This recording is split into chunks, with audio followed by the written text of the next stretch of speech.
canal de YouTube Bellum Artis una conferencia del almirante retirado Juan Rodríguez Garat sobre la guerra de Ucrania.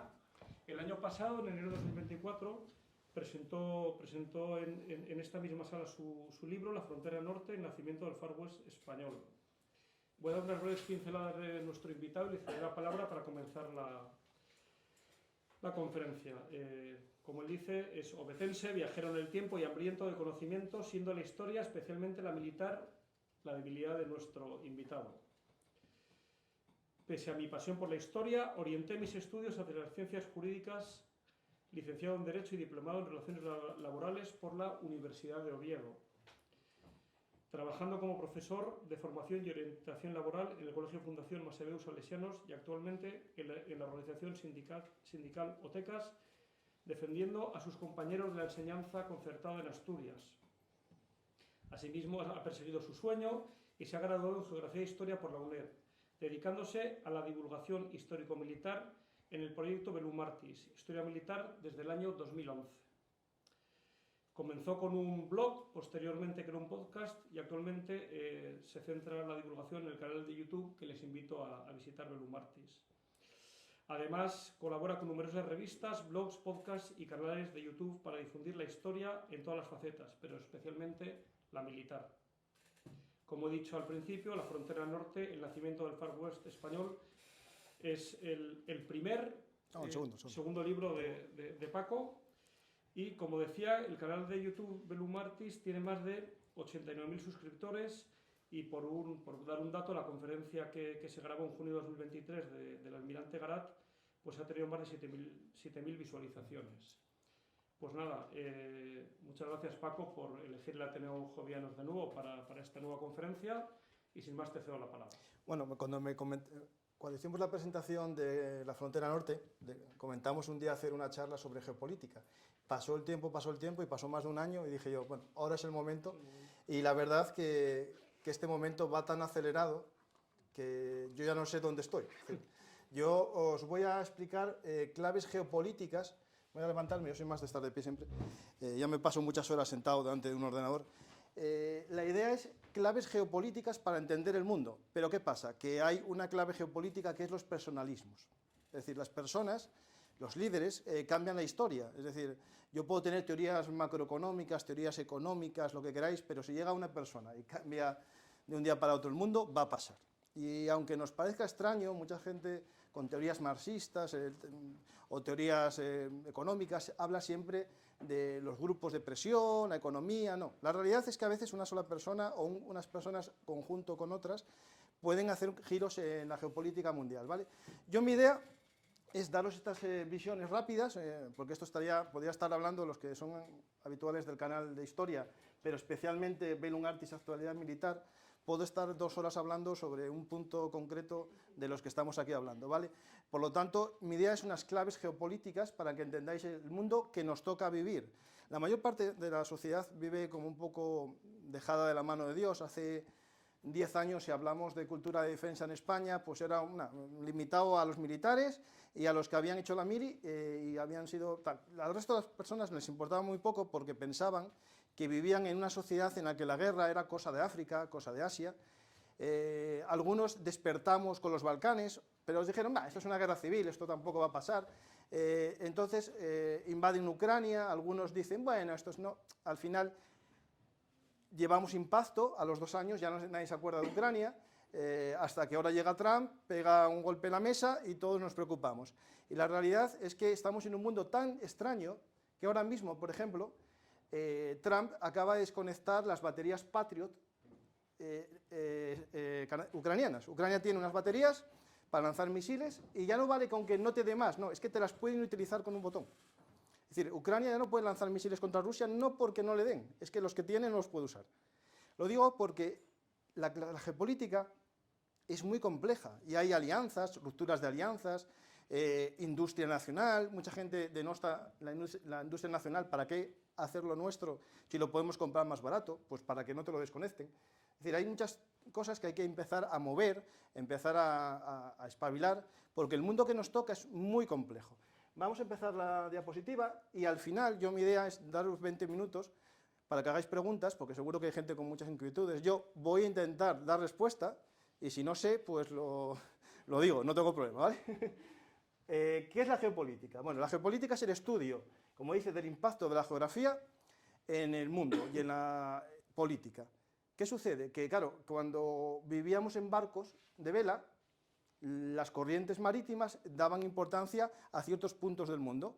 Cuando se pasó al carboneo, a los barcos de carbón, se ponían puntos estratégicos en ciertas islas o ciertos lugares para el repostaje de carbón. Cuando llegó el petróleo, cuando Churchill decidió que toda la Royal Navy fuese de petróleo, cambió y lo importante era controlar el Golfo Pérsico, los lugares donde se produce el petróleo. Ahora vivimos en una sociedad de petróleo, pero también una sociedad que quiere dar el paso a las nuevas tecnologías, y van a aparecer nuevos puntos geopolíticos que vamos a ir viendo. Es un mundo globalizado. El que quiera vivir en su provincianismo, que yo soy asturiano y solo me importa de Asturias, es, desde mi punto de vista, un gran ignorante, porque todo lo que lleváis vestido está fabricado en China, fabricado en Singapur, fabricado en Malasia, los componentes de ese Acer serán de Taiwán o de China, pero con diseño estadounidense y fabricado en una empresa, yo qué sé, de Singapur. Es decir, vamos a hacer un mundo global completo. Este objetivo es conocer estos puntos. Vale, pasa. Aquí tenemos las teorías clásicas, que tampoco hay que dar muchas vueltas con ellas. Hay algunos que fantasean con ellas, por ejemplo, Dugin, el gran gurú de Putin, del Kremlin, piensa en la teoría del Heatherland, la teoría de Mackinder, de que el centro del mundo es Eurasia, y por tanto el eurasianismo hará que Rusia tenga su lugar en el mundo, porque es el punto clave del mundo, ese centro global. Pero claro, cuando llegaron los ingleses y los demás dijeron, no, espera, lo importante es el Rhineland, y ahí entra Speakman y dice, no, lo importante es lo que rodea, la faja que rodea Eurasia. Pero cuando llegaron los americanos, llegó Mahan y dijo, no, lo importante es el que tenga barcos que controlen los océanos y rodeen al cordón. Y por tanto entran la sexta flota, la séptima, la octava, los chinos, que son potencia continental, ahora quieren ser potencia oceánica, van a hacer su cuarto portaaviones, ya tienen 3, quieren hacer uno nuclear. Es decir, todo esto empieza a complicarse aún más. Entonces pasamos, y esto es la visión de las teorías clásicas, que está muy bien todo esto, pero claro, estamos en el siglo XXI, y ya hay el espacio, hay satélites, hay posible guerra de las galaxias, Elon Musk, el gurú, yo puedo decir que es casi, como dicen algunos, el Rasputín de Estados Unidos, porque no puede ser presidente, salvo que cambie la Constitución, entonces él está ahí como el que maneja, ¿no?, los hilos, y quiere llegar a Marte. Ya, es decir, estamos en ese nivel, es decir, la posibilidad de llegar a Marte, y que la Luna se convierta en un lugar también de geopolítica y de batallas y luchas. Es decir, esto está muy bien, explica todo, pero se nos queda pequeño. Porque aparte de esto, hay más geopolítica, está el soft power, el soft imperialism, ¿no? Es decir, ¿por qué vamos yo de vaqueros, no? Es decir, esto es... Claro, si deja de ser Estados Unidos la potencia imperante, a lo mejor me voy con falda al estilo pakistaní o pantalón a lo... No os reáis, es decir, es la realidad, es pensarlo bien. Es decir, o chino, vamos todos con cuello Mao, ¿no? Es decir, las cosas, ¿por qué los chinos ponen cuello Mao? Lo ponen para no ir vestido al occidental. ¿Y por qué se rieron de Zelensky cuando llegó a la Casa Blanca vestido de táctico? Porque Zelensky quiere recordar en cada momento de su vida que su país está en guerra, y va vestido así, adrede. No va porque sea un hortera o sea... No, él quiere recordar cada momento de su vida que está en guerra. ¿A quién? A nosotros, que vivimos bien. ¿Pasamos? Y ahora venimos los factores claves. ¿Qué cosas explican? Aquí, si os fijáis, no meto teorías ideológicas, que están bien, pero en el fondo no son la verdad de casi nada. Es decir, mucha gente dice, yo lucho por la derecha, yo por la izquierda. No, tú luchas a lo mejor por los intereses económicos de gente de la derecha o por intereses económicos de gente de la izquierda. Y ahí tenemos los recursos naturales, la disputa por el petróleo, el gas, los minerales estratégicos, las tierras raras.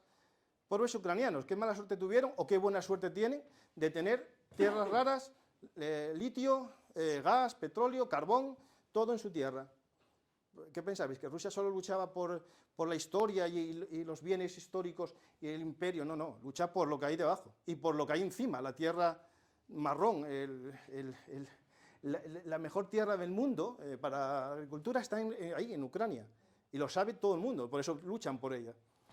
Lo que nos parece a veces un patatal. Economía y tecnología. Esto es importantísimo. El mundo está avanzando a una velocidad en la que aparecen inteligencias artificiales cada semana, y inteligencias artificiales que duplican la anterior en una semana.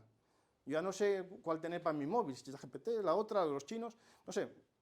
Pero esto es la guerra. La guerra ya no va a ser como antes por el control del desfiladero de no sé qué, ¿no? O del río no sé qué. Bueno, del río sí, y lo veremos. Porque tenemos una mala costumbre que es beber. Migraciones y demografía también es un problema. Y eso hay que entenderlo. Hay un movimiento humano de migraciones a lo largo de la historia, que no podemos evitarlo, todos venimos de África, movimos por la historia, pero también, claro, si esa migración es masiva y no ordenada, va a producir problemas. Y eso no significa nada, es la realidad. Vamos a pasar y lo veremos ahora, punto a punto lo vamos a desarrollar, ¿vale? Recursos naturales. El petróleo y el gas es el clásico, ¿no? Es decir, hay el petróleo, los oleoductos, los gasoductos, los barcos, las desgasificadoras, todo eso que conocemos todos, somos dependientes. En Europa tenemos un problema, hicimos una economía en la que nos basamos en el gas y en el petróleo como fuente de riqueza, y eso nos hizo ser dependientes de otros países que nos aportaban, bueno, a bajo precio lo que otros vendían un poco más caro. Por ejemplo, los alemanes ya en el año 64, 65, negociaban con la URSS gasoductos. Ya había gasoductos en la época del telón de acero que llevaban gas desde Rusia a la capitalista. Pasaban por debajo del muro de Berlín. O sea, para que veamos cómo todo es más complejo de lo que pensamos a priori. Claro, ¿qué pasa? Que eso te daba un gas muy barato, que tu economía te hacía competitiva, podías competir con el resto de Europa porque tenías una fuente de energía más barata que el resto, pero te hacía ser dependiente del que te vendía el gas.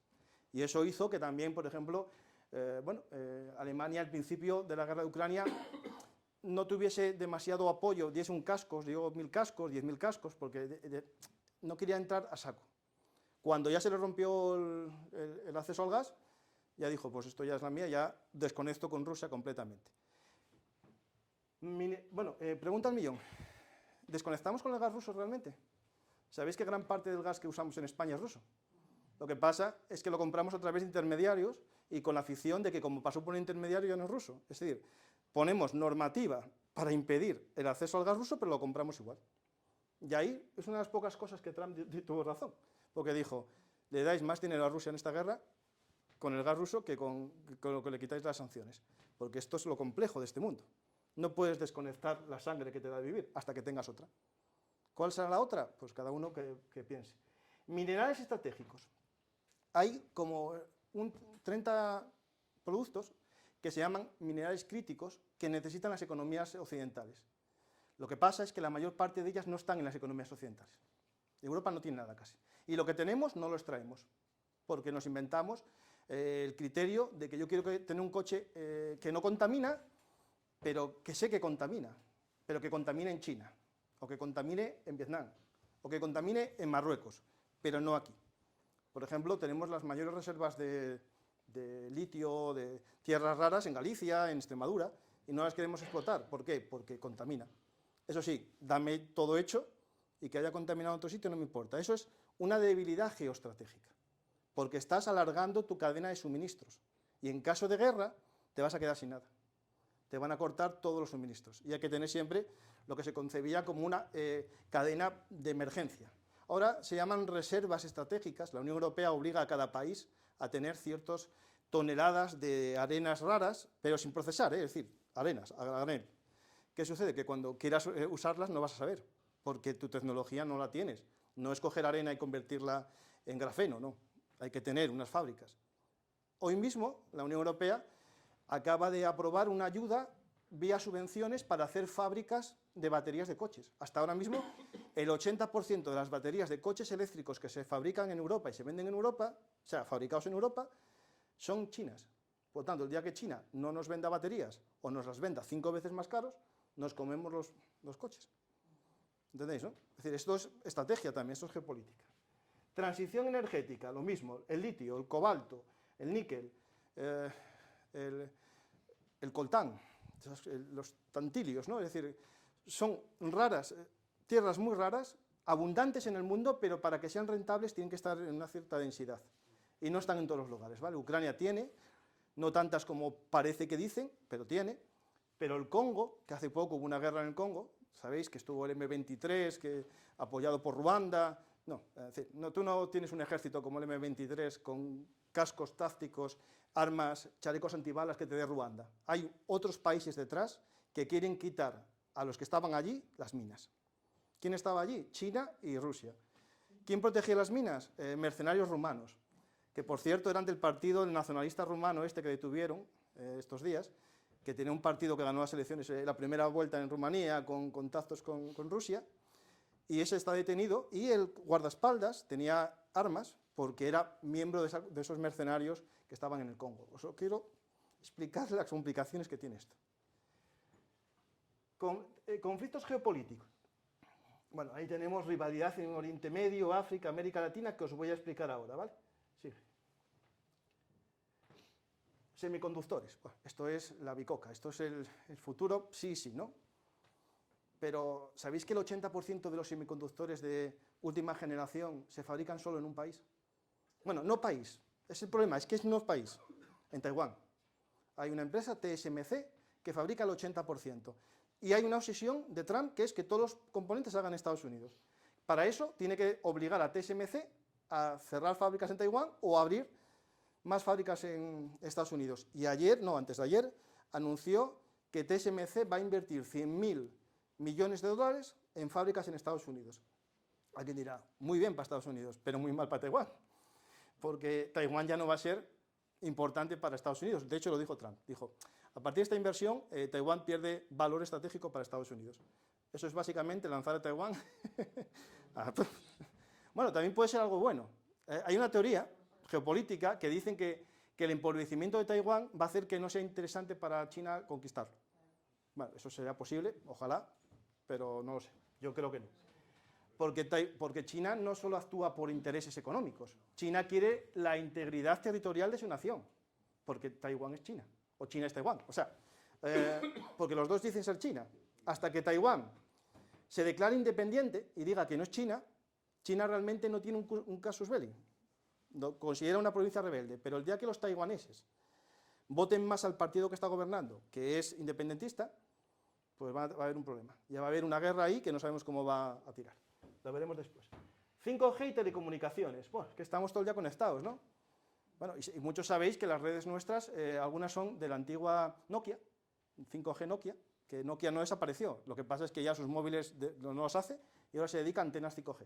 Y otros son Huawei. ¿Qué pasa? Huawei es chino. Y Estados Unidos dijo, no voy a poner todo mi país con Huawei para que tú, desde China, me mires los datos de mis trabajadores. Pero aquí sí, que estamos con Huawei. No pasa nada. Porque hasta hace poco vivíamos en el mundo de ¿qué? De felicidad. ¿Quién va a interesar lo que pasa en España?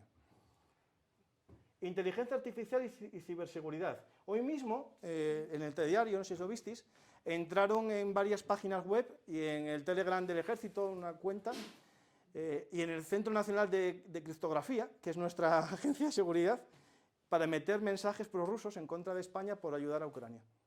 Sí, unos hackers que se llaman la Fundación no sé qué, no me acuerdo. Es decir, esto es muy importante y no le estamos dando importancia al tema este. Guerra comercial y sanciones. Esto ya es, cuando dice esto es la realidad plena, ¿no? Ayer mismo, 25% se levanta por la mañana atrás y dice, 25 a Canadá, 20 a México y un 10% más a China. Y a los europeos, que están muy felices, hace un mes os metí el 15% al aluminio y al metal, que nos importó a la mayor parte, aunque en Asturias tenemos Arcelor, ¿no? Pero importa. Y aparte, metemos ya un 15% a todos los productos agrícolas de cualquier lugar del mundo que vayan a Estados Unidos. Claro, eso a priori va a haber países que digan, me callo y acepto, y otros van a responder. México respondió, dijo, yo también te meto aranceles, y Canadá dijo, yo también te meto aranceles. Al día siguiente, Estados Unidos dijo, espera, voy a pensar lo de los aranceles, porque claro, él piensa que el otro no responda y ya gané. Claro, pero él sabe que aranceles dobles es la muerte asegurada. Y el que más sufre en una guerra arancelaria, al final, ¿quién es? El pequeño consumidor de clase media-baja, que lo que compre le va a salir más caro. Él piensa, y a largo plazo podría darse, que se produzca la llamada sustitución de importaciones por fabricación propia. Eso es lo que pensaba el fascismo en los años 20, el franquismo en la autarquía, es decir, yo hago que nadie me venda y fabrico yo. Bueno, está muy bien, pero, a ver, estaba muy bien cuando el sueño de todo el mundo era tener un lapicero y una hoja de papel, pero cuando queréis electrónica, queréis muchas cosas, ya no es tan fácil esto. El mundo es más complicado que poner aranceles para que la antigua Ensidesa, que era muy ineficiente, siguiese activa. Ahora, la antigua Ensidesa, como era antes, no funcionaría, estaría cerrada. Hay que adaptarse a los cambios. Pensar que cerrar fronteras económicas ayuda. Hoy mismo escuché un discurso de Reagan, Ronald Reagan, que lo tengo en mi Twitter, en el de Bellum Artis, que parece que estaba pensando en lo que está haciendo Trump. Y Ronald Reagan es el republicano por excelencia, es decir, si tú quieres ser un republicano americano, coges al Ronald Reagan y lo tienes ahí, ¿no? Pues Ronald Reagan, que pusieron su retrato en la Casa Blanca como ejemplo, dijo algo que es contrario a la política aranceles completamente. Seguimos. Migraciones, a ver. Aquí tenemos un problema mundial. Algunos están con la teoría malthusiana de que los recursos son limitados, crecen aritméticamente y la población geométricamente. Eso lo sabéis, ¿no? Que llegará un momento que no haya comida suficiente para alimentar a la población. Se demostró que es falso. La población creció, se duplicó y hay comida. Lo que puede haber es mal reparto, pero comida hay de sobra. ¿Qué pasa? Que hay otros procesos que son el envejecimiento de la población debido a cambios culturales. Es decir, nosotros en Occidente, bueno, tenemos una especie de suicidio social. Es decir, lo digo así, somos cada vez menos niños en las familias y eso lleva a una pirámide de población invertida que llevará a un lugar a una pirámide completa invertida, como en China. En China, por la ley del hijo único, tienen una pirámide truncada completamente. Nosotros tenemos un rombo, que en 10 años va a ser ya casi pirámide invertida, pero en China ya está invertida ya. Eso hace que sea complejo mantener un sistema como el europeo. Bueno, pero eso ya es otra cosa que sería para otro punto. Pero afecta, afecta mucho. Geopolíticamente afecta, porque no es lo mismo una sociedad de gente mayor que una sociedad de gente joven. Y lo siento por decirlo, pero es la realidad. Es decir, en cuanto a retos tecnológicos, en cuanto a la guerra, los ucranianos tienen un problema, y los rusos, que mandan a la guerra a gente de 50 años. Eso nunca se vio en la historia. La gente, pues, lo que estoy diciendo es muy duro, pero la gente iba a la guerra con 18 años. Con 19, los marines de Normandía tienen 19 años y 20. Ahora la media de edad en la guerra de Ucrania es de 45 a 48 años. Gente como yo, en primera línea de batalla, y soy joven. ¿Por qué? Porque en Rusia y en Ucrania un niño es el tesoro de la familia. Y no quieren que vaya a la guerra. Que vayan los padres y el hijo se queda en casa. Y el problema lo tendrá Rusia y Ucrania cuando se vea obligado. Ucrania ya se ve obligado a mandar jóvenes a la guerra, pero lo hace en defensa. Y Rusia lo va a intentar impedir, evitar, porque tendría un problema social muy grande. Si obliga a los niños, a los jóvenes rusos a ir a la guerra. Por eso está tirando de contratos, pagando, que esto a lo mejor mucha gente no lo sabe, está pagando 40.000 euros de entrada. Tú te alistas al ejército ruso, te pagan $40.000 y después un sueldo de 2.500, 3.000. Que eso para Rusia es una burrada. ¿Pero por qué? Porque necesita soldados y no puede obligar a nadie a ir a la guerra. Expansión demográfica en África y Asia. Tampoco es real 100%, porque China está cayendo, Japón está cayendo, Singapur está cayendo, Corea está... Parece Asturias, o sea, pero un país entero, ¿vale? Tiene menos hijos y más envejecimiento que Asturias. Si fuese Asturias un país, estaríamos con Corea ahí reñidos. Expansión demográfica en África. África se va a duplicar en menos de 50 años. Y eso va a generar problemas internos en África, pero aquí también, porque está al lado. Refugiados y crisis humanitarias. Eso lo vamos a ver, lo vimos en Siria, Venezuela, Ucrania, ¿no? Eso, cuantas más guerras haya, o si yo soy capaz de generar guerras en la frontera de mi enemigo, tengo una ventaja. Y a lo mejor mucha gente de aquí lo sabe y otros no. ¿Quién está dominando ahora mismo los países del sur del Sáhara, el Sahel? Está Rusia. Los controla a todos. Mali, Burkina Faso, Níger. Ahí estuvieron los PMC Wagner, los mercenarios, y ahora controlan los países. Por tanto, hacen una guerra civil, una limpieza étnica, y vas a venir miles de personas que escapan ¿para dónde? Para donde saben que pueden vivir. Es decir, es muy fácil mover masas sociales ahora. Lo digo porque esto es importante. Impacto en la política global. Esto es mucho más, porque las sociedades, cuando reciben un número de personas, no pasa nada, pero cuando el número es muy elevado, hay un impacto social, ¿no? Y eso produce cambios sociales y políticas. Yo puedo movilizar una sociedad metiéndoles emigrantes para que esa sociedad tenga una reacción y yo dirigir esa reacción hacia mi lado. ¿Me entendéis, no? Es decir, geopolíticamente una nación puede hacer muchas cosas con otra, ¿vale? Esto os lo explico, los romanos les pasó, es decir, los hunos empujaron a los visigodos contra la frontera romana, y los visigodos entraron, al final montaron la de Cristo dentro de Roma, pero fueron empujados por los hunos, y eso fue sin geopolítica, fue porque los hunos conquistaron Ucrania, y los territorios de Ucrania, qué cosas, la geografía no cambia, los territorios de Ucrania, que eran muy buenos para los caballos y tal, vivían los visigodos y los empujaron hacia la frontera de Rumanía y Roma. Y eso fue algo que ahora se puede hacer. Pues eso, seguimos con las migraciones. Y ahora son los principales focos de conflicto. A ver, esto me daría para hablar mucho. Pasamos. Aquí tengo la guerra de Ucrania, el contexto, la historia de la guerra, que eso sería para hacer un programa solamente, una charla sobre la guerra de Ucrania, que yo, por ejemplo, sigo cada semana, por ejemplo, José María, tenemos un programa cada semana hablando de la guerra de Ucrania y explicando qué pasa en los frentes de batalla, o sea, el mapa, lo seguimos, analizamos el conflicto, la evolución del conflicto, y por tanto esto daría para mucho, ¿no? Pero al final, entre las causas, ahí hay muchas, yo pongo causas que dicen unos y que dicen otros, porque esto es importante entenderlo, ¿no? Ucrania desea entrar en la Unión Europea. Como nación soberana y como pueblo, quieren entrar en la Unión Europea y en la OTAN. ¿Por qué la OTAN? Al igual que entró Polonia, que entró Rumanía, que entró Estonia, Letonia, Lituania, todos. ¿Por qué? Porque quieren huir de Rusia, no quieren estar cerca de Rusia. ¿Y a dónde se van? Al que está en contra de ellos. Y pensaron que la OTAN era la mejor opción.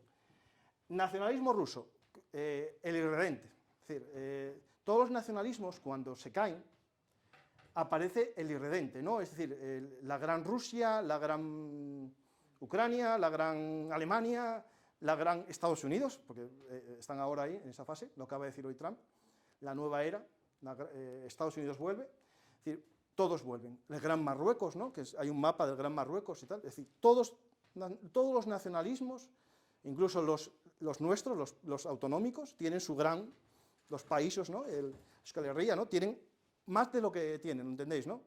Pues el nacionalismo ruso también. ¿Por qué? Porque Rusia, con Rusia solo, es un gran país, pero si tuviese Bielorrusia, Ucrania, sería un imperio, porque todo imperio necesita unos territorios que le amplíen, por ejemplo, el acceso al mar, o que le amplíen el contacto con su enemigo. Por ejemplo, Ucrania para Rusia ahora mismo era un buffer, era una separación con su enemigo.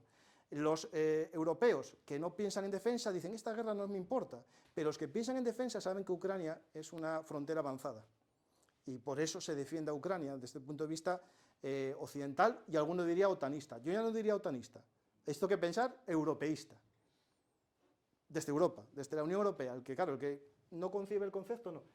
Intereses rusos en Crimea y el Donbass, intereses muchos, por lo que os dije, ¿no? Crimea, el mayor puerto del Mar Negro, también tiene algo muy interesante, el Donbass, muchas cuencas carboníferas, que os la vais a ver ahora. Si pasa, aquí está. Ahí tenéis el mapa de la guerra, una situación en un momento concreto. Ahí veis en color rojo lo que los rusos controlan a día de hoy, y en color así azulín más abundantes lo que Ucrania recuperó en la guerra, porque durante un momento, los primeros días, los rusos estuvieron a la puerta de Kiev, fueron expulsados, los prorrusos lo vendieron como una gran retirada táctica porque el objetivo real era el Donbass. Mentira, porque tardaron un año en atacar en el Donbass, ¿vale? Es decir, no fue real, su objetivo era decapitar el régimen de Kiev y poner un gobierno títere, que eso es algo que es válido, ¿eh? Es decir, en geopolítica Se hizo muchas veces, Primavera de Praga, Budapest, Afganistán lo hicieron también, es decir, es algo que se hace muy bien, pero tienes que hacerlo bien. Si lo haces mal, te vas a una guerra larga, y una guerra larga que son 3 años. Ahora aparece lo que estaba detrás, que es el botín. Es decir, hay un botín en esta guerra, que es el acceso al mar, que eso está bien, es geopolíticamente correcto, Mahan, teoría del mar, ¿no? Vais viendo las teorías anteriores que os expliqué, ¿no? Hay un tema también, que os dije, población, ¿no? Rusia tiene menos población, envejecida.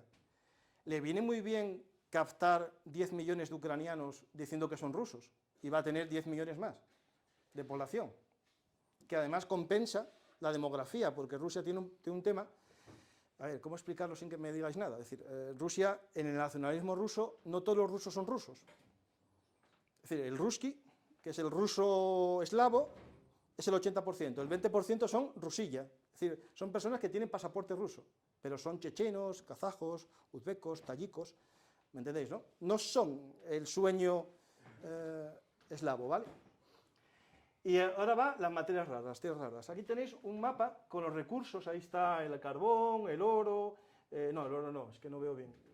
Lo tienes tú por ahí los nombres, tierras raras, el litio, cobre, vale, lo tenéis en color amarillo, lo que todavía controla Ucrania hoy, y en color gris, lo que controla Rusia. En carbón lo cogió todo Rusia, porque está todo en el Donbass. Pero bueno, el carbón tampoco vale para tanto ya, geopolíticamente, ¿eh? Pero las tierras raras las tiene todavía muchas Ucrania. Por eso está Estados Unidos con la obsesión del pacto de tierras raras. ¿Por qué? Porque Estados Unidos no tiene casi. Por mala suerte, el 70% de las tierras raras del mundo están en China. Y el resto las compra China para procesarlas en China. Va a un país africano y dice, te compro toda esta arena, te hago una autopista y me la llevo para China y ahí la proceso, ¿vale?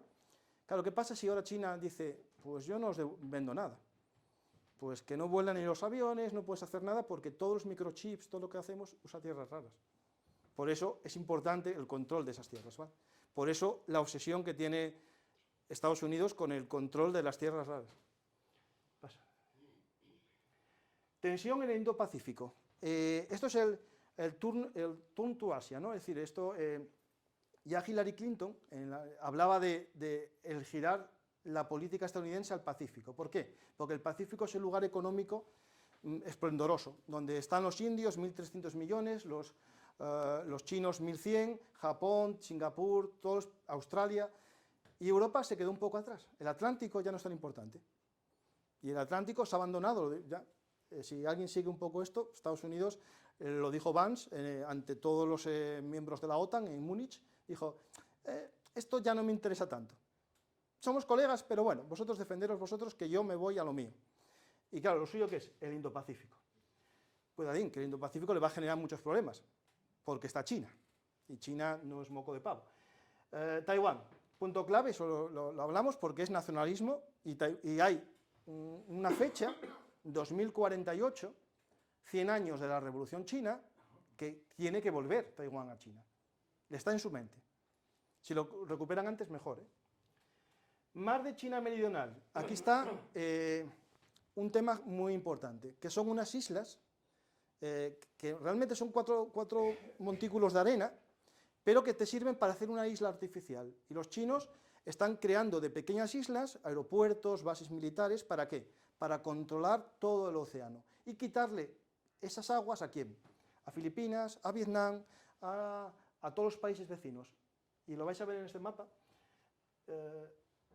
¿Pasa? No, atrás, aquí. Aquí lo tenéis.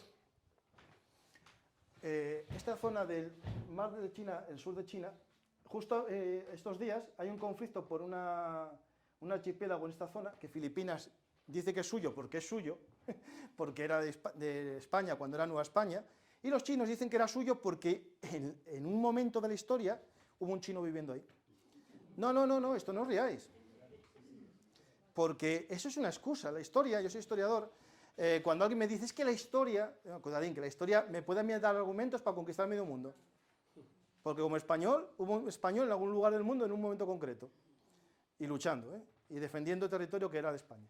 Por lo tanto, los chinos ¿Por qué les importa esto? Porque hay una teoría, ¿sabéis la teoría? Bueno, es derecho internacional, las aguas territoriales y la plataforma continental. Hay unas millas que son plataforma, 20 millas, que son tierras, esa mar tuyo, que puedes negar el acceso a cualquiera, porque es aguas territoriales. Pero después está la zona económica exclusiva o plataforma continental, en la que los barcos pueden pasar, pero no pueden hacer actividad económica. No pueden pescar y no pueden buscar nada bajo el agua.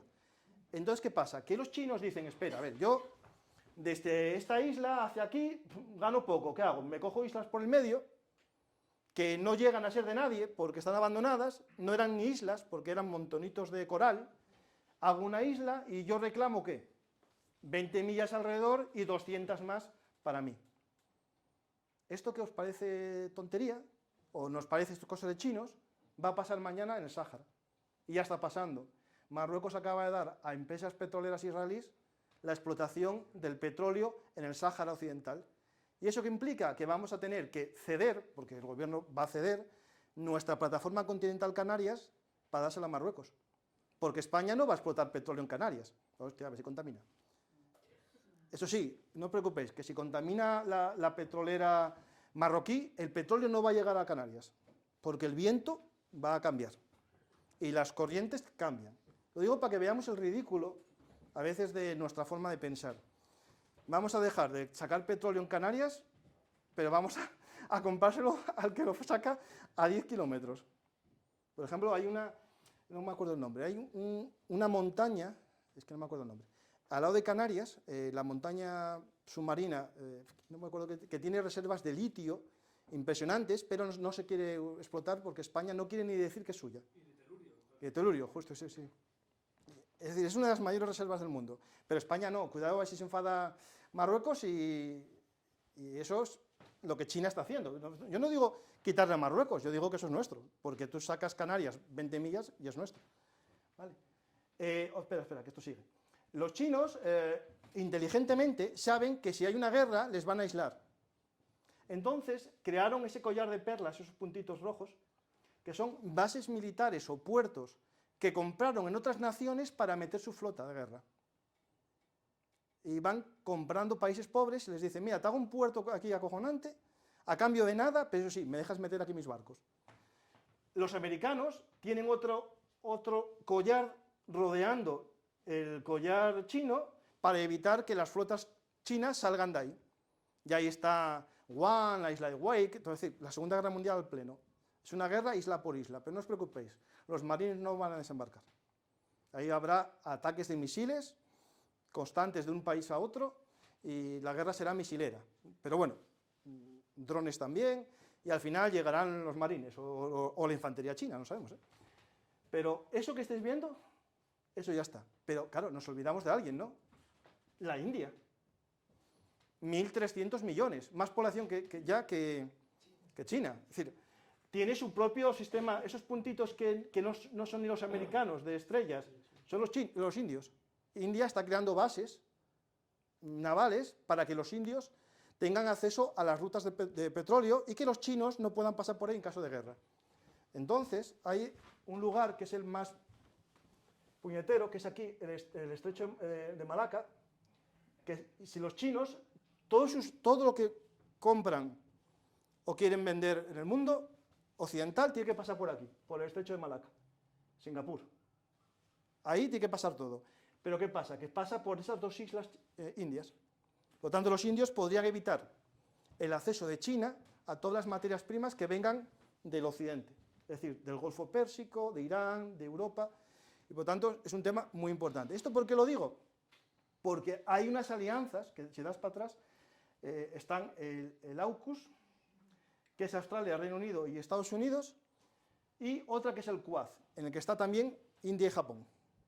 Es una especie de OTAN que está en el Pacífico, no está tan bien hecha y tampoco va a funcionar, porque yo soy ahora de India y digo yo, de estos americanos no me fío.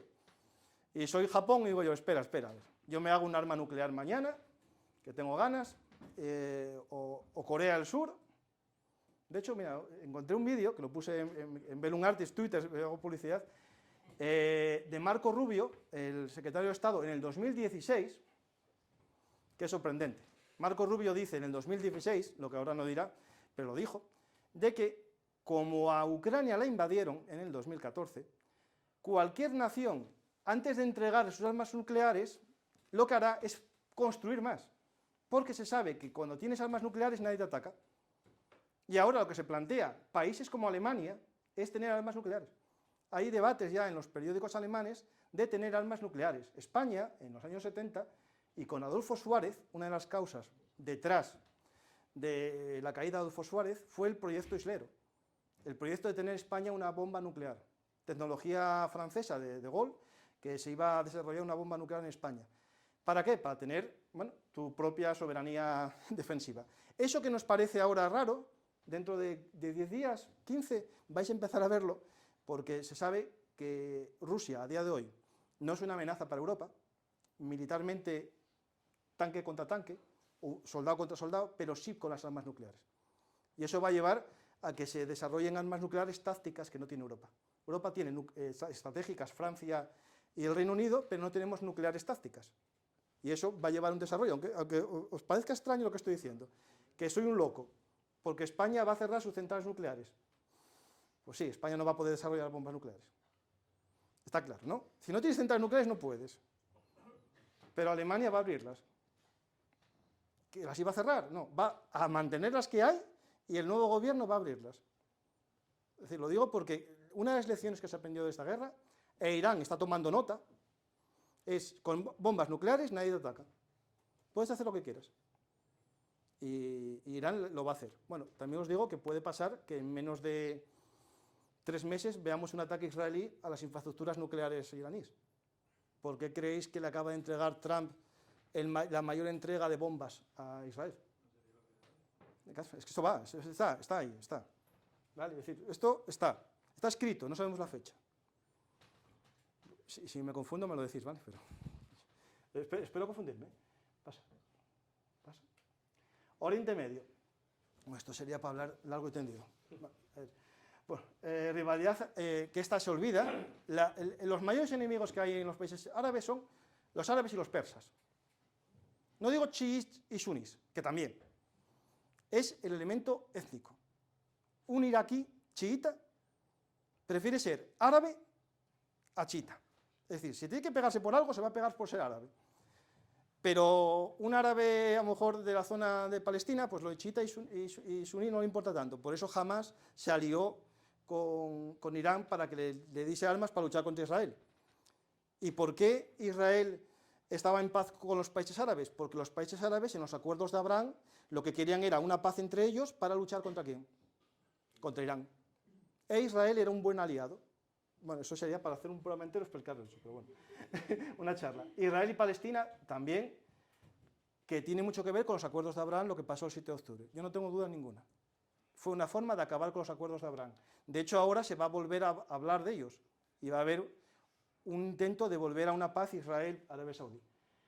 Papel de potencias externas. Aquí está los de fuera dirigiendo cotarrillos. Es decir, en Siria, lo que pasó en Siria, o dejó de pasar, estuvo la Wagner metida, estuvo Rusia, y ahora ¿quién estuvo? Los turcos, metiendo allí tropas, no directamente, no se meten tropas directamente, tú metes milicias proxy, mercenarios, y vas dirigiendo un poco a los ejércitos. ¿Pasa? Aquí vemos los mapas, esto que veis aquí es los grupos proxy iraníes, que ya quedan poco eficiencia de ellos, los que tiene en los países árabes. Tiene en Irak todos los grupos chiitas, y ahí está Hezbollah Irak, en el Líbano Hezbollah, Hamas, los hutís. Son grupos que las milicias Al-Quds, es decir, las milicias Jerusalén, imaginar, Irán tiene un grupo especializado llamado Al-Quds, que es Jerusalén. ¿Su único objetivo cuál es? Recuperar Jerusalén. Ya está. Es decir, crearon un grupo dentro de la Guardia Revolucionaria Islámica dedicada a la lucha híbrida. Es decir, no luchar directamente con el ejército israelí, sino mediante proxies, mediante grupos armados rebeldes en los países, atacar a Israel. Y ahí está la explicación de Hezbollah, de Hamas, de los mártires, de todos los nombres que queráis inventar, y más. De hecho, este mapa lo podemos extender a África y también. ¿Por qué queréis que Marruecos se iba también con Israel? porque el frente Polisario tiene buenas relaciones con Irán. Digo, esto se complica mucho, ¿vale? Ahí tenéis el mapa geopolítico, que lo conocéis todos, y aquí mapas de los conflictos o de las zonas de conflicto activo a día de hoy, ¿vale? Siria es muy interesante porque hay un juego geopolítico ahí muy grande. En la zona norte están los drusos, una minoría étnica perseguida por todos, que no tienen país. Los drusos no, los kurdos, perdón. Los drusos están al sur. Los kurdos. Y los kurdos están apoyados por Estados Unidos hasta que Trump marche. ¿Por qué digo esto? Porque en el 2018 estuvo a punto de abandonarlos, al final no los abandonó, pero al poco. Ahora puede que pase, y si se marchan, pues puede que el ISIS vuelva a coger fuerza en esa zona, o que los turcos invadan todo ese territorio sirio. En la zona, digamos, que es desierto, esa zona alrededor de Palmira, bueno, es que, a ver, esto que veis aquí, este entrante marrón, ¿lo veis aquí?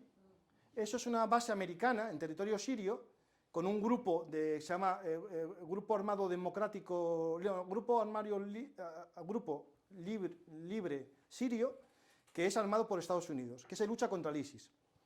En el resto está el HTS, que lo conocéis muchos, que es el que gobierna ahora Siria, pero en la frontera con Israel están los drusos, una minoría que ahora mismo está en guerra con el gobierno central y que va a ser la causa de que Israel, si no está hoy mismo, lo haga mañana, meta más tropas en Siria, con la excusa de impedir una matanza de drusos. ¿Y todo esto con qué? Con bases rusas allí en territorio sirio y con bases americanas. Es todo un desmadre, pero es así. Sí. ¿Los drusos son cristianos en su mayoría? No, los drusos tienen una religión propia, que es, o sea, los drusos, lo que pasa es que dentro de las minorías drusas, los grupos drusos, hay todavía cristianos menonitas y cristianos, pero el druso es una religión propia. De hecho, el problema que tienen para los drusos, es que para un islamista radical son herejes. Es lo peor. O sea, a un cristiano le pueden perdonar la vida, porque el Corán establece que los cristianos, como creyentes del libro, al igual que los judíos, son dimnis, son protegidos, pagando un impuesto que se llama la cápita. Tú pagas un impuesto por ser persona, como la renta, tú no tienes problema en un país islámico. Pero las religiones herejes, que se alejaron del libro y crearon sus propios sistemas, como los drusos y los alawítas, que son... Los alawítas, para que os lo explico, es el gobierno de Siria, eran alawítas todos, que es una derivación chiita que se alejó mucho del chiismo y en algunas cosas no son musulmanes. Por ejemplo, beben alcohol, no celebran las fiestas como los demás musulmanes. Entonces, para ellos, todos los grupos yihadistas, ¿vale? Mientras que las minorías cristianas no, pagan impuestos y está. ¿Vale? Bueno, esto es la teoría. Después llega el Daesh y hace cosas distintas, ¿vale? Pero... Bueno, Hispanoamérica, esto es lo más tranquilo que hay, ¿vale? Es decir, por ahora, tranquilos, entre comillas, ¿eh? Aquí tenemos de todo, ¿vale? Aquí hay el cambio de la revolución morada, que era como se llamaba a todos estos gobiernos populistas de izquierda que gobernaron en América, y ahora hay la tendencia hacia la derecha. Están yendo muchos países que habían sido gobernados por la izquierda hacia la derecha, ¿vale? Y ahora entrará el factor Trump, que por ejemplo en México hay un partido totalmente trumpista, de mexicanos, es un tío ultranacionalista mexicano, es muy extraño, pero... ¿Cómo se llama? No me acuerdo el paisano. Pero está, y fue a la convención y todo. Lo digo porque lo tengáis en cuenta esto. Colombia, por ejemplo. Colombia está Petro, que es de izquierdas, pero la mayoría de derechas está yendo muy a... ¿Cómo explicarlo esto? Que tiene que ver con geopolítica. El mundo está polarizado a extremos. Ya el centro, que sería lo normal, gente normal y sensata, está tendiendo a la minoría. La gente se polariza.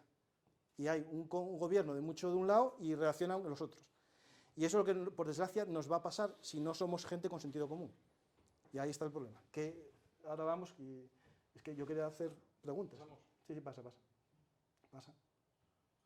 África, es que esto daría para mucho. Pasa. Bueno, recursos estratégicos, conflictos, crecimiento demográfico, ya os lo expliqué, ¿vale? Pasa.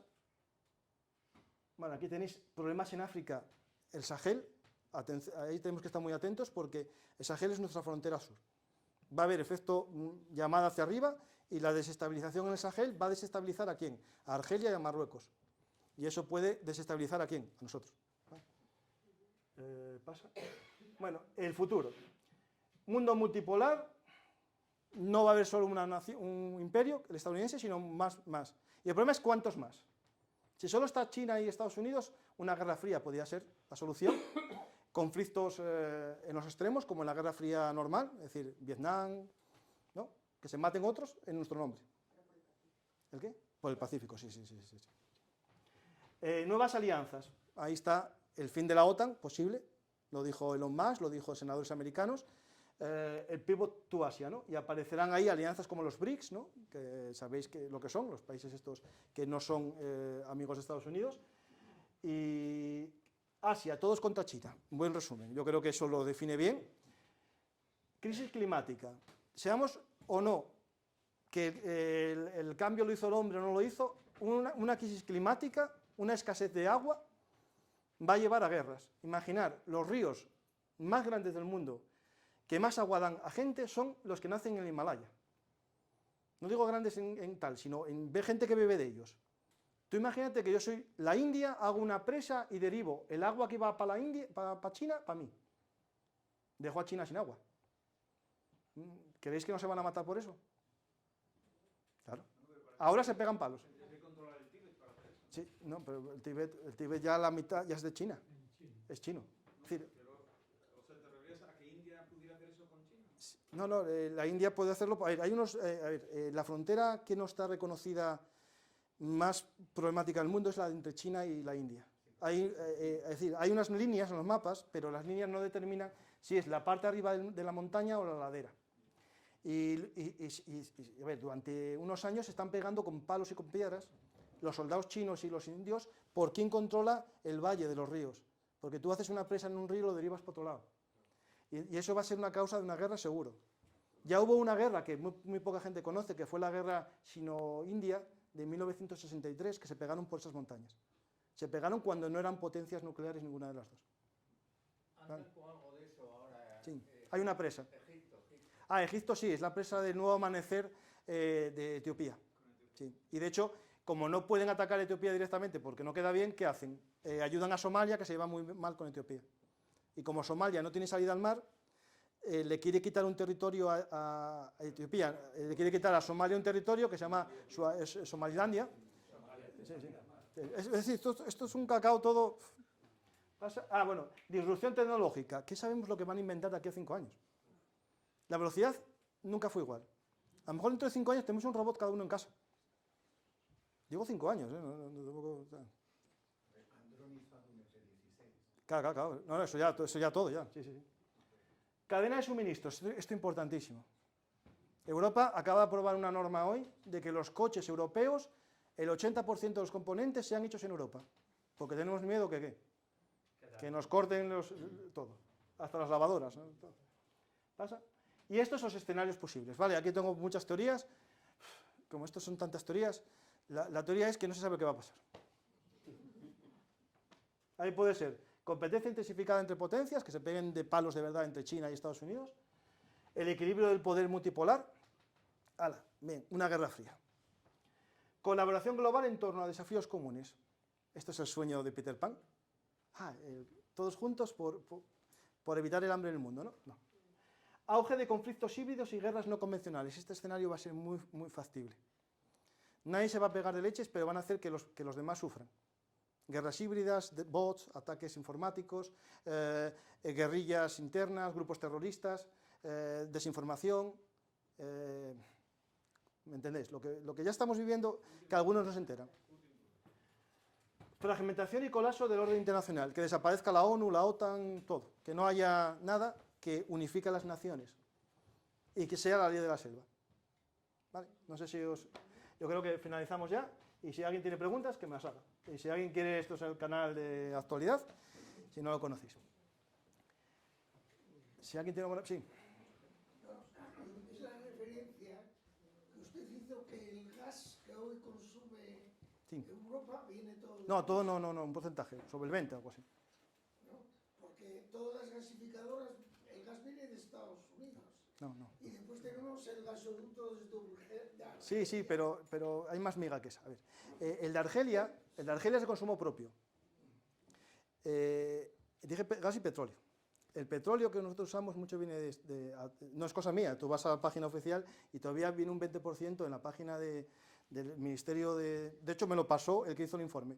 El 20% del gas y el petróleo todavía nos viene a través de agentes. Hay una cosa que se llama la Dark Fleet, que son barcos con bandera de países muy extraños que llevan petróleo ruso y lo venden como si fuese de otras naciones. El petróleo sí, pero el gas... No, el gas menos, pero el petróleo sí. Bueno, el gas, a ver, el gas tiene un tema. Hay un tema que es muy complejo. Marruecos no tiene acceso al gas argelino. No, ya. Y nosotros le compramos gas para vendérselo a él. Y el que le vendemos es el ruso. Pero lo vende una empresa española, por lo tanto una empresa española le vende gas ruso. El problema con el gas es que los barcos, los gaseros son tecnológicos. Claro. Para trasladar petróleo te hace falta una bañera, ¿no? Sí. Pero bueno, que el petróleo también financia, ¿eh? El petróleo financia también a Putin, es decir, eso me da igual gas, petróleo, otra cosa, es decir, pero el petróleo va por barcos que no son bandera rusa. Entonces tú te lavas la imagen. ¿No tenéis más preguntas? El proyecto islero. Sí. El proyecto islero en realidad empieza con Franco. Sí, no, esa es la razón de que Carrero Blanco, una de las teorías conspiranoides, es que Carrero Blanco murió por eso. Sí, porque Sí. quiero decir yo que el proyecto islero empieza cuando cae la bomba en Palomares, Sí. que automáticamente hasta se llega a formar un grupo de personas Sí. que van a sacar adelante el tema del proyecto islero y gente pues preparada. No, es que para hacer una arma nuclear tiene que ser gente muy preparada. Y después en la ciudad universitaria teníamos el reactor Sí, el científico. EJ1 de fusión nuclear. De fusión. En eso estábamos bastante adelantados. Bueno, sería Porque prototipo. teníamos un reactor de fusión nuclear experimental, que después Felipe González es el que acaba con todo eso. No, pues la fusión es el futuro del mundo. Si se logra la fusión de verdad, se acaban los problemas. Sí, ¿qué preguntabas? ¿Algo de... sí. No, yo solo quería preguntar lo de la gente Krasnov, si hay eso... Bueno, a ver, yo hice un programa hace poco que lo llamé Desmontando la Matrioska. A ver, la gente Krasnov en ruso significa rojo, ¿vale? Es el pelirrojo. A ver, yo os digo la teoría de Krasnov que salió en los informes del impeachment del 2018, ¿no? Explico. El agente Krasnov es el nombre en clave, supuestamente por un agente de FSB de Kazajistán, que dijo que se había reclutado a un empresario estadounidense en 1987 y le llamaban Krasnov. ¿Qué pasó? En el 1987 está registrado y hay fotos de Trump en Rusia, en Moscú y en San Petersburgo. Le pagó el viaje la embajada rusa de Nueva York, porque conoció al embajador ruso, porque la hija era admiradora de la Tower y querían hacer un hotel Trump en el Kremlin, al lado. Y era en la época de Gorbachev. Gorbachev dijo que no, pero él regresó y hay viajes confirmados en los años 95, 96 para hacer negocios en Rusia. Y en el 2000 y pico tenía proyectos para hacer la Tower, Trump Tower. Eso está confirmado. Otra cosa es hasta qué punto el Krasnov existe o no existe. Yo, viendo los actos, me hago sospechar que puede ser cierto. Porque es que es muy extraño esta política internacional, ¿vale? ¿Qué hay que saber de él para que se doblegue tanto? No, yo eso ya no sé. A ver, hay cuatro puntos. Los UMINT, los que son los espías que buscan activos humanos, los UMINT, tienen unas reglas para captar reclutas. Una es el dinero, que no falla, los vicios. Los vicios. Es decir, si alguien tiene vicios extraños, lo captas por ahí y tienes cogido. Otro es el honor y la fama. Es decir, gente que quiere ser importante, que te reconozca un presidente de otro país como un igual, te vienes arriba. Entonces, una persona que cumple los tres requisitos es más fácil que captar que una persona que solo cumple uno. Entonces, si una persona cumple los tres, es muy fácil tener una prueba de cualquiera de las tres cosas. Lo digo como forma de reclutamiento. Si yo soy un agente del CNI y quiero reclutarte a ti, buscaría qué cosa de esas te mueven y te intentaría captar una de ellas. De todas maneras, ¿qué nos puedes contar, por ejemplo, de las diferencias que hay entre FSB y GRU, por ejemplo? No, no, el FSB es de seguridad interna y el GRU es de internacional. Sí, bueno, es como todo. Es que el FBI puede actuar fuera de Estados Unidos, pero realmente su función es interna.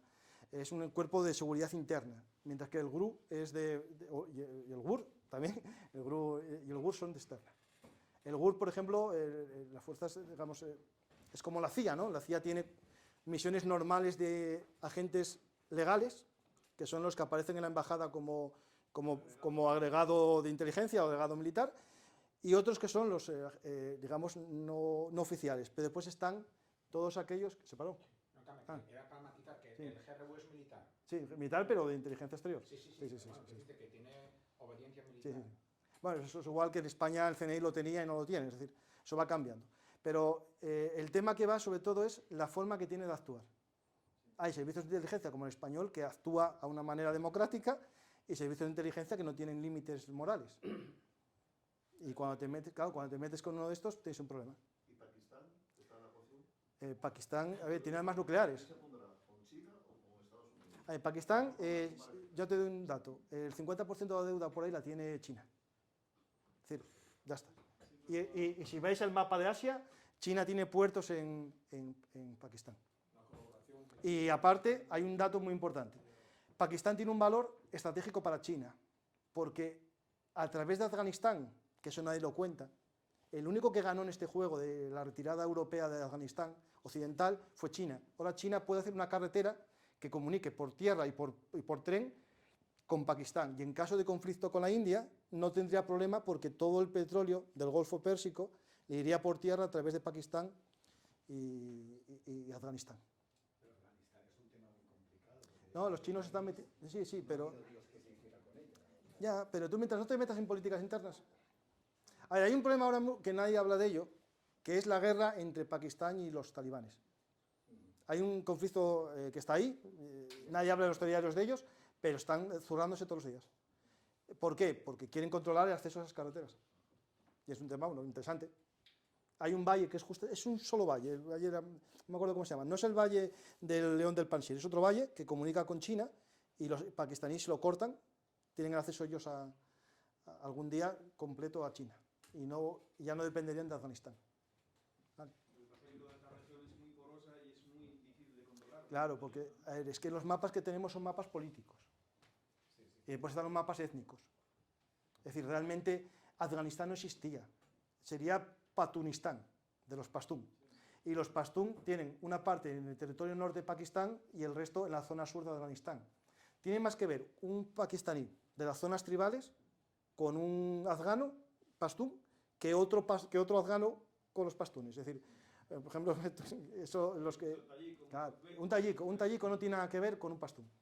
Cosa que un pakistaní, pastún sí. Aparte de reuniones y abrazos y eso, ¿crees que Europa será capaz de responder a los ucranianos con algo? A ver, a día de hoy somos esto hay que tener cuidado con la propaganda, ¿no? Cuando alguien dice que él da 350.000 millones, cuando vemos las cifras, el que dio más dinero y armas, no, pero dinero y armas, ese es Europa, todos los países europeos.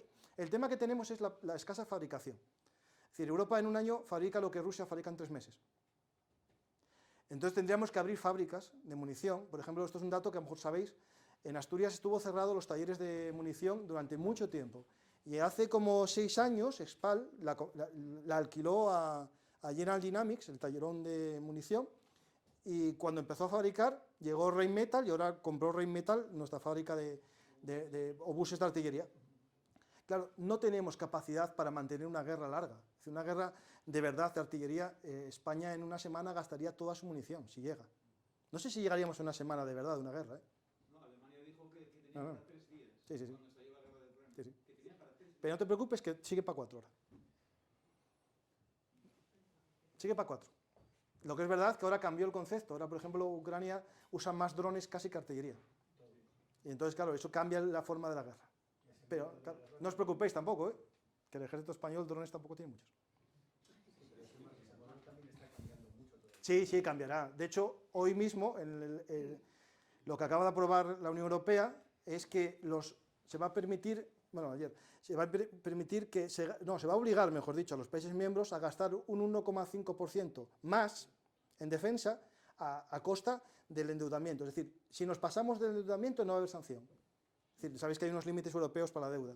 Entonces, como nos van a permitir comprar en defensa.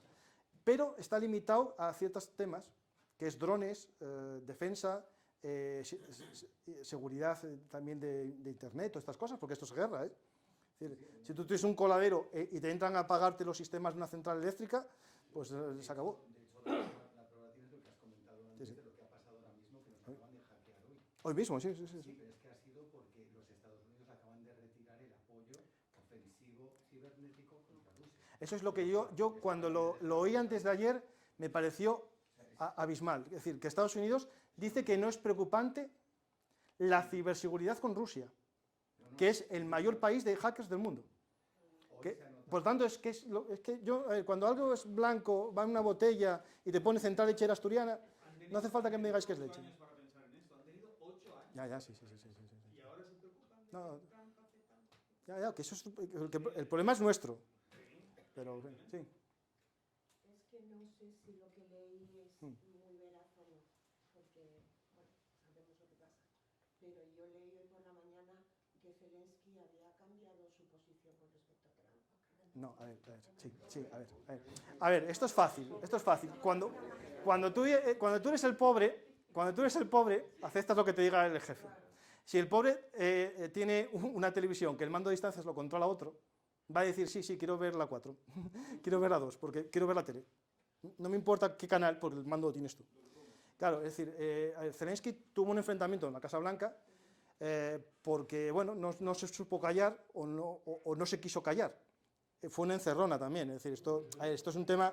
hubo una negociación extraña por las tierras raras, no llegaron a un acuerdo y se sentaron a hablar cuando estaban enfadados previamente, es decir, ya llegaron enfadados a la mesa, al sofá.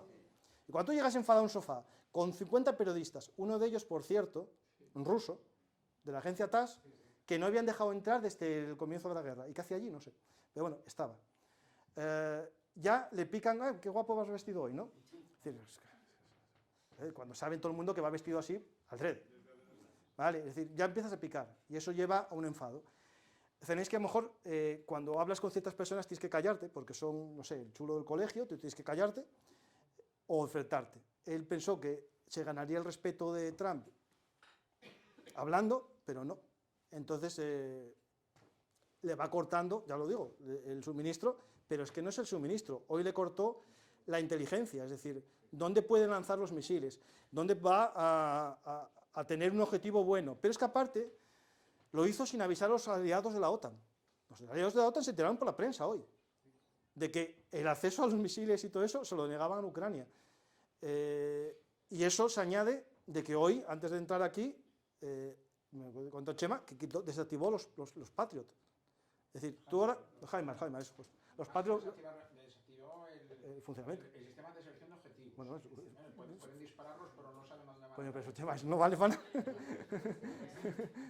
Eso no vale para nada. Pero los Patriot va a lo siguiente, porque se van a desactivar igual. Por lo tanto... ¿El qué? Starlink también. El Starlink todavía no. Porque el Starlink es una compañía privada que lo compró Polonia. Polonia es la que alquiló gran parte de los Starlink. Y por tanto, el problema es que lo tiene que quitar Pero bueno, te digo que no haya una avería. ¿Pero qué es lo que compra? ¿La cobertura sobre Ucrania? Si tú alquilas Starlinks, son antenas. Tú compras 1000 antenas con el servicio que cuesta al mes. Y eso lo paga Polonia gran parte. Realmente es un alquiler. Todo, claro. Sí. De todas formas, depende de Elon Musk, que sabemos lo que hay, ¿no? Sí. Lo digo porque, claro, es que esto es una variable que antes no se hablaba, de las grandes fortunas que van a tener un poder, porque antes las guerras eran por los ricos, ¿no? Rockefeller y tal, pero es que ahora Rockefeller tiene botones que va a poder hacer lo que quiera con nuestros dispositivos. Una pregunta que me parece interesante, abundando en lo que decía la señorita. Ucrania hinca la rodilla, como no podía ser de otra manera, porque si no va a ser un baño de sangre, Sí. si no tienes el apoyo del primo de tu mujer. Y entonces le ofrece a Trump una tregua por mar y por aire. Eso, o sea, hilando fino, ¿qué quiere decir? Las hostilidades van a seguir por tierra que es la guerra a cara de perro que están teniendo de trincheras. Ya, pero un dron que es... ¿Aire y mar las controla Estados Unidos? Sí, puede ser, pero claro que el problema es que eso, a ver, a priori, evitaría atacar con misiles las ciudades ucranianas y lo que evitaría es ataques con drones a refinerías rusas o lo que sea. Bien. Vale, ahí a priori bien, pero claro, si... Pero enfrenta digamos, al mando aéreo de Estados Unidos directamente con Rusia. Sí, bueno, sí. Pero no va a haber lo que se llama una negación de espacio aéreo, eso no lo va a haber. Eso sería que cazas estadounidenses... No. A ver, Donald Trump dijo que no va a dar garantías americanas. Por lo tanto, todo lo que estéis hablando sea porque tengan miedo que Estados Unidos actúe. No va a haber cazas americanos por ahí. ¿Vale? Eso no lo veo yo y no lo vais a ver. Otra cosa es que incluso Europa algún día se plantee mandar fuerzas de interposición cuando haya un alto el fuego real. No, con un alto fuego real puede ser. Si no, tampoco. O sea, no vamos a ver eso. La única forma es si vis pacem para verum, es decir, los ucranianos ahora mismo se pueden dar el 30% de las armas. Ellos mismos fabrican entre el 30 y el 40% de sus armas. Que su industria se desarrolle, fabriquen más y que los europeos les suministremos armas. Tengo entendido que están fabricando fuera de Ucrania incluso. Sí, tienen fábricas en Polonia, eso sí. De ciertos componentes. ¿De dónde viene que los ingleses estén siempre tan enganchados contra los rusos? Bueno, eso viene del gran juego. Eso es en el siglo XIX, Afganistán fue el terreno del llamado gran juego. Rusia tiene un problema, es el mayor país del mundo sin salida buena al mar. Tiene una salida que es el Mar Negro, que no vale un carajo porque te lo cierran los turcos, y ahí Erdogan está feliz como unas castañuelas. Tienes el Báltico, que te lo encierran todos los países de la OTAN, y tienes el círculo polar ártico, que con el cambio climático a lo mejor puede salir bien, pero no es buena salida. Y después tienes Vladivostok, que está para allá. Entonces los rusos siempre estuvieron obsesionados con salir al Índico. Y la única salida que tenían era por Persia, que ahí se enfrentaban también con los intereses británicos, o por Afganistán. Y ahí hubo el gran juego, que fue guerras no entre ellos, sino por la independencia de Afganistán. Y Afganistán, que era un reino, que fue el reino de Afganistán, que era un invento, solo para servir de tapón entre la India británica y Rusia. ¿Tú crees que esto va a acabar con una paz o con un armisticio como las dos cosas? No, es armisticio.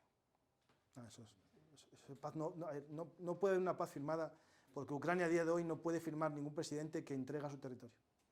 Yo creo que no lo puede hacer. Y Rusia tampoco puede hacer una paz en la que no recupere todo el Donbass. Que es complicado, ¿eh? Putin tiene un problema. A Putin le murió mucha más gente de lo que pensamos todos nosotros que estamos aquí, ¿eh? Pero eran pluriactos y la gente también. Bueno, le da igual, pero... Fueron blancos de Moscú, ni que blancos. Ya, pero es que si sigue la guerra van a morir esos. Es decir, más o menos se calcula 150.000 ya con nombre y otros 70.000 que se sabe que murieron, pero no están confirmados. Hay un cuadro de estos de píxeles que se hace mucho en los colegios con las fotos de los niños y se amplía una foto y es el... Vale, ahora hay una de Bereshchegin, que es el apocalipsis de la guerra, que es del gran juego, es un pintor ruso y es una montaña de cráneos apilados. Entonces tú metes el zoom y van apareciendo rostros de los 90.000 soldados que se tienen nombre y cara, rusos. Es una página ucraniana para meter cizaña, pero esto es la guerra que nos viene, es decir, claro, la guerra de la propaganda. Es impresionante. Y esos son solamente los que se sacaron de obituarios reconocidos.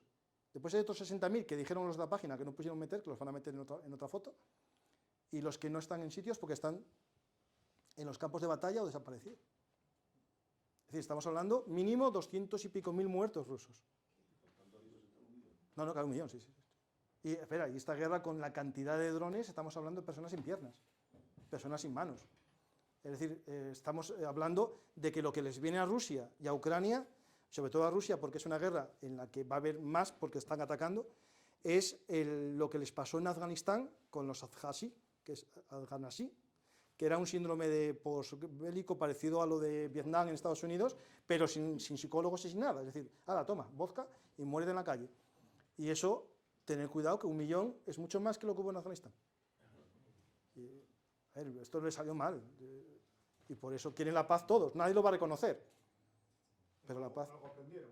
Los afganos venían con una mano delante y otra detrás y esta gente viene financiada a base de dinero. La clase media que se está generando en Rusia es una clase media que ha generado Putin a través de dinero a los soldados. Bueno, sí. O sea, que no sé cuánto está el sueldo base ahí en Rusia. no creo que esté a los No, puntos que se están ganando. No, la guerra ganas mucho más, pero el problema es que lo ganas un mes. Creo que la esperanza de vida en zona de combate son 20 días. 20 días con suerte, ¿eh? Porque, a ver, esto con suerte porque hay corrupción.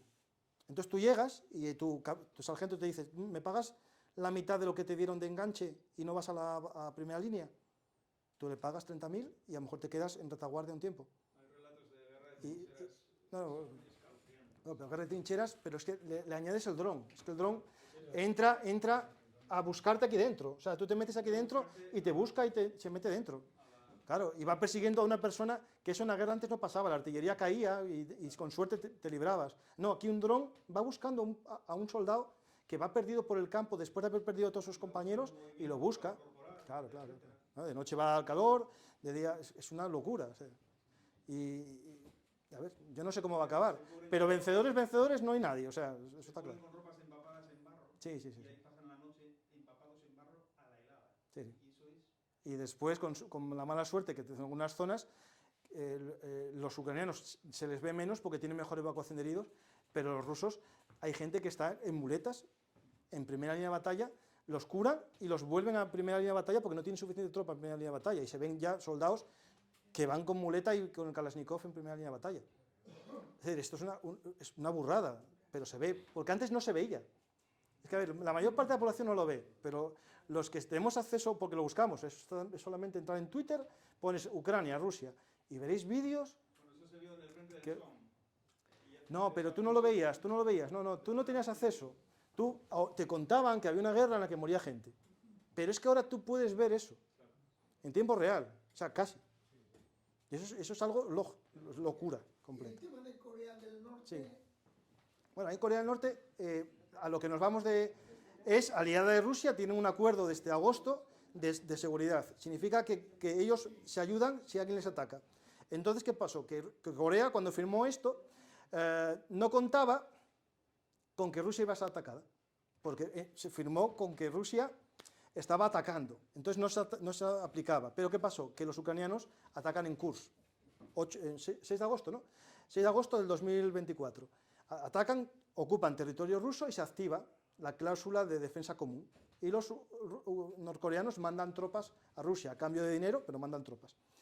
Y bueno, es la primera vez que norcoreanos están en una guerra en Europa contra otros, ¿no? Pero lo más importante, desde el punto de vista geopolítico, es que estamos a 8 meses después y los rusos no fueron capaces de expulsar a los ucranianos de su territorio. Sigue. Yo me acuerdo que a mí me insultaban, porque bueno, yo tengo mi tendencia pro-ucraniana clara, y nos decían, sois unos tontos, esto en 2 días los expulsaron de la madre Rusia. 8 meses. Y no es porque no manden gente, manda mucha gente para expulsarlos. De hecho, dicen que de los norcoreanos murieron el 30%. Eso son unas bajas altísimas en guerra. No, sí. No. Los probes nunca vieron un dron. Y de hecho, les mandaron con la excusa de que aprendiesen entrenamiento de la guerra moderna. Y de hecho, a los que capturaron, dijeron que les habían dicho que iban de maniobras en Rusia para aprender a luchar. Y los soltaron en zona de batalla. ¿Y hay posibilidad de que ataquen los ucranianos en Briansk o alguna zona esta? A ver, ahora mismo como está esto, no. No, ahora mismo no. No creo que Trump les deje. A ver, no. Yo lo hubiese hecho antes. Y de hecho yo siempre defendí que lo que mejor hizo Ucrania fue lo de Kursk. Porque me parece lo más inteligente. Atacar un lugar donde están los demás esperando te hace tontos. Tienes que atacar donde no te esperan. Y una pregunta sobre intentos de, digamos, de eliminar físicamente a Putin y los intentos que han tenido De Zelensky, sí. con Zelensky. ¿Qué sabéis de eso? ¿Cómo está la cosa? No, a ver, yo sé los de Zelensky, los de Putin, no, la verdad, no. Hay tres bastante claros y estuvieron a puntito de llegar, ¿eh? Sí, pero con drones hay mucho también con eso, porque el famoso del Kremlin aquel no iba por él. El que luchó contra la cúpula... Era una revista que pasaba él a unas tropas, vale. no se sabía muy bien dónde iba a ser y los ucranianos lo sabían. Sí. Bueno, ahí lo que está claro es que Ucrania tiene gente infiltrada en Moscú, matando a oficiales rusos, eso está demostrado, y que su sueño sería matar a Putin, no te digo yo que no. No, y tienen chivatos en el Sí. Bueno, lógico. Eso es importante. Sí. Es muy importante. A ver, hay que tener en cuenta que en todo país hay gente que no está de acuerdo, en un régimen autoritario hay gente que no está de acuerdo con ellos. Claro.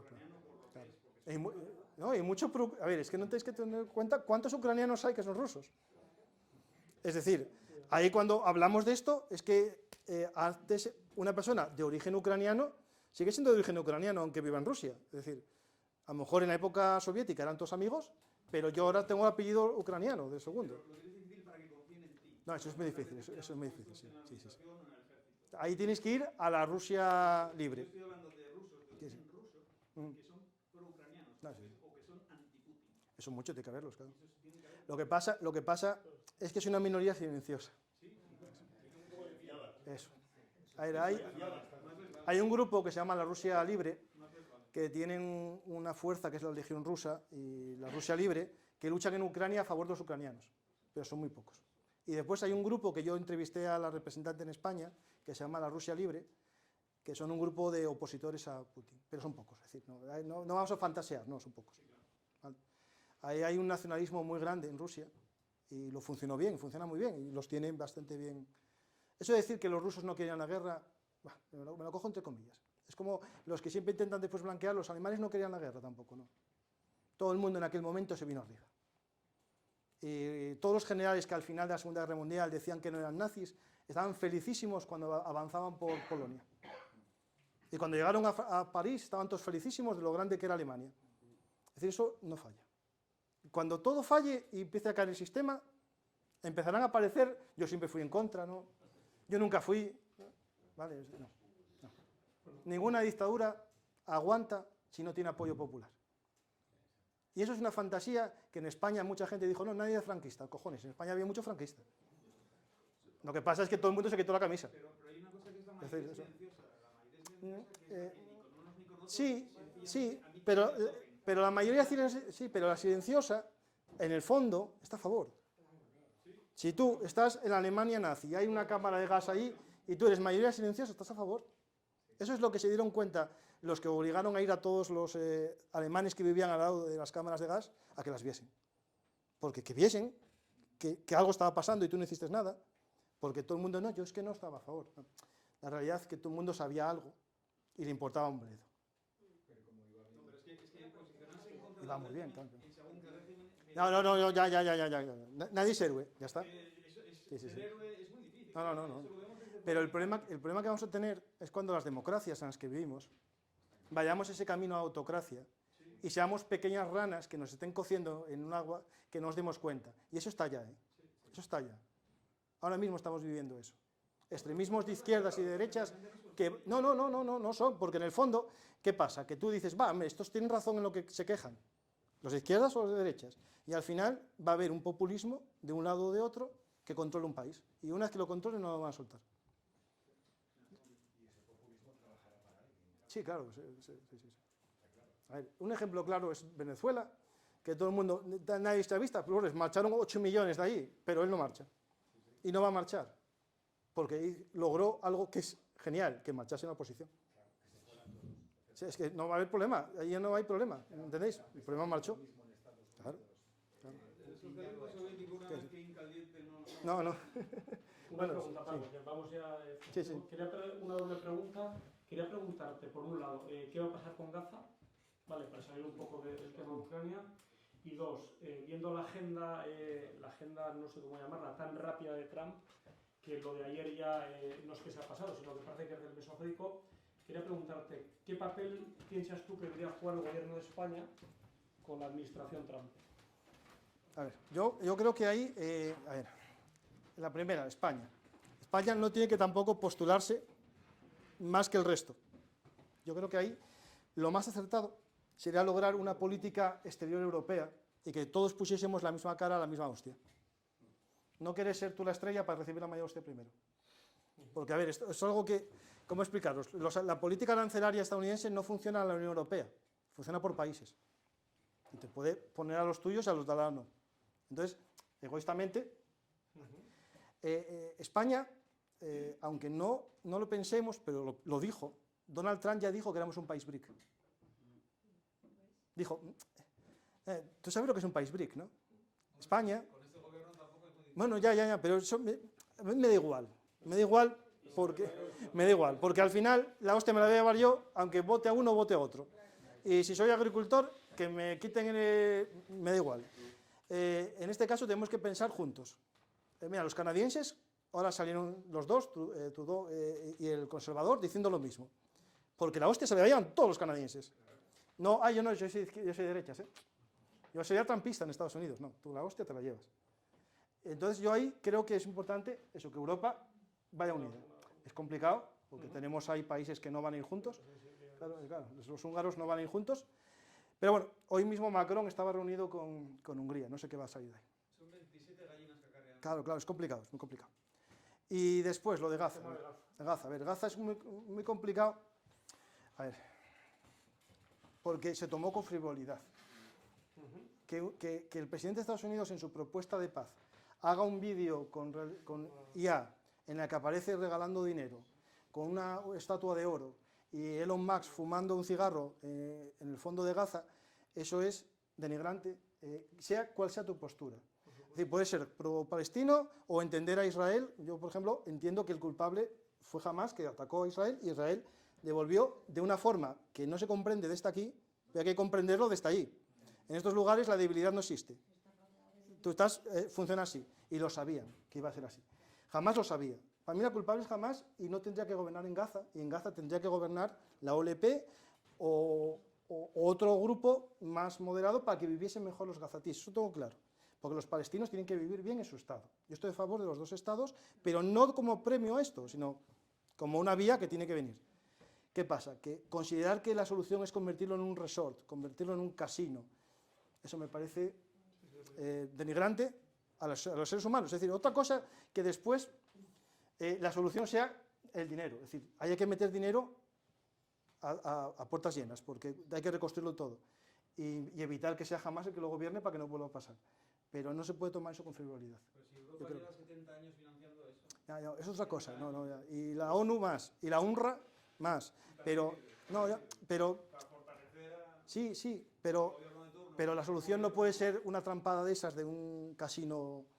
No, bueno, yo entiendo que es un elemento de negociación como todo. Sí, yo esperaba eso, pero cuando vi... La gente se asombra, se asusta mucho y entonces hace otra cosa. Sí, pero cuando haces un vídeo con IA y lo publicas en tu cuenta de Twitter... Los países árabes, justo ayer al-Sisi, el presidente egipcio, presentó un proyecto y están bastante de acuerdo. Bueno, pues se oponen, por supuesto, a aceptar que les envíen a los gazatíes, tanto Jordania como Egipto, y han presentado un programa con distintas fases, con un presupuesto de 50.000 millones en X años, y también lo que dices tú, que sea la autoridad palestina la que nadie quiere jamás. Tanto en Cisjordania como en Gaza, y que sí que se respeten los dos estados. Es un poco utópico.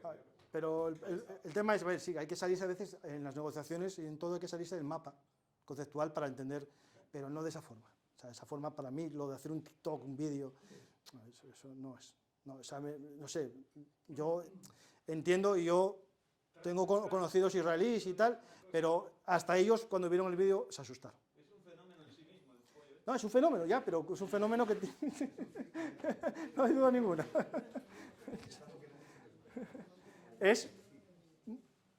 Pero demasiado. No sé si tenéis alguna pregunta más, o os aclaré o os compliqué más el panorama. Sí. ¿Crees que de alguna manera se podrían haber puesto de acuerdo? No te digo como agente de nadie, sino con que entre los dos hayan dicho, mira, nos lo vamos a repartir. Bueno, a ver.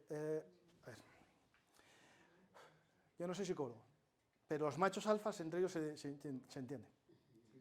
¿Cómo entenderlo? Ellos dos se consideran machos alfas, hombres fuertes, líderes, y ellos se pueden repartir el tablero del mundo que les corresponde. Y ellos, entre ellos dos, por ejemplo, Trump lo reconoce, que tiene admiración personal. Es decir, él considera a Putin una persona como él. Entonces, eso ya está explicado. Es decir, entre ellos se van a repartir la tarta. Y a otros los consideran inferiores, payasos o lo que quieras. Y Stalin consideraba a Hitler pues una persona muy bella cuando se repartió. Claro, está todo inventado. Cuando en Ribbentrop y Molotov, ya está, lo mismo. Pero no tenían los medios que tienen ahora. Claro, es que ahora tienes unos medios... A ver, tú imagínate, en la Guerra Civil Española, que a uno de los bandos le entregasen armas para luchar entre ellos y de repente dijeron todos desconecto. Y te las apagó. Es que eso es increíble, ¿eh? O sea, es pensarlo, ¿eh? Y eso ya lo hicieron hoy. ¿Ya está? Perdona, pero ¿no estamos dejando un poco a Trump también hacer lo que le da la gana? O sea, es como que la Unión Europea no está reaccionando, no sé qué. Estamos en shock. Pero eso, ¿hace 4 años que ya lo conocimos? No, a ver, de aquella... No, sí, no, tiene razón, a ver. No, a ver. Es verdad. A ver, él lo dijo que no había logrado hacer todo lo que quiso hacer en el primer mandato porque había barreras. Había gente dentro de las agencias de seguridad, el Deep State, que se lo impidió. Eso lo está fulminando. Con esa teoría del ahorro que está haciendo, va a echar funcionarios, pero no son cualquiera, va a echar a los funcionarios buenos, a los que son del Deep State de toda la vida, y va a meter a los suyos. Ya está. Es decir, a la gente se lo vende por el ahorro, pero realmente lo que está haciendo es cribar. Estados Unidos son 270 años de democracia, tiene unos contrapesos que son muy difíciles de remover y eso, a ver, esperemos, ojalá. Hoy mismo el Tribunal Supremo le dijo que no a 2.000 millones del USAID que iba a suspender. Pero ayer mismo le dijo al presidente, ya sabía la sentencia, y le dijo, muchas gracias, lo tendré en cuenta. Se vio en el Congreso cuando pasó delante del representante del Tribunal Supremo. Algo le dijo así. Es que Estados Unidos además es otra cosa, otro detalle que no tenemos en cuenta, que es una federación. Sobre el papel sí. 50 capitolios. Sobre el papel. Sobre el papel, sí. Un gobierno federal que se antoja muy fuerte, pero no lo es tanto. Luego, las elecciones son las que son. Quiero decir que cada estado organiza sus elecciones. Sí, pero... Y es muy difícil poner a todo el mundo de acuerdo para una sola cosa. Eso es cierto, pero eso es un problema también. A ver, eso en la guerra civil entre confederados y federalistas, a ver, cuando se hizo la independencia americana hubo una teoría si era una confederación o una federación. Y se entendió hacia la federación. Pero había una minoría confederada que siempre pensaba que era, sí, que era una unión de estados y que ciertas cosas eran de los... Pero eso en la guerra civil se sentenció y hubo defensa de la federación, y sigue habiendo cierto poder de los estados, ¿vale? Pero ¿qué pasa?